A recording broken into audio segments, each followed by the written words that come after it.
One of the things that interests me about this painting is the backstory, the history of who owned it before it came to the museum. It was given to the museum in 1968 by Edwin S. and Carol Larsen. Mr. Larsen had been a very successful stockbroker in Wall Street in the 1920s. In fact, he had the nickname of the boy genius of Wall Street because by the age of 27, he was already a millionaire and he retired at 34. And he fell in love with this beautiful silent film star, Carol Dempster, who had worked with the great director D.W. Griffith in several of his films and co-starred with W.C. Fields in several comedies. And she fell head over heels in love with him, and they married, and then they retired and went off to sail around the world in his world-class yacht for quite a few years. And when they finally retired to La Jolla in 1966, they began collecting art, and this painting was donated to the museum 2 years later. And it's kind of interesting how they acquired it as well. It came from the Hammer Galleries, which was founded by Armand Hammer, the great Occidental Petroleum multimillionaire. And it came to him from a restaurant in Chicago, Henrici's, which was one of the most famous and popular, successful restaurants in Chicago since the 1890s.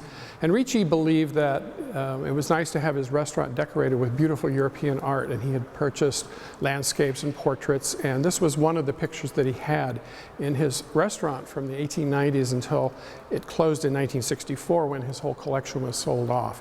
And that's how it came into the collection of the Larsens, and then it came to the museum.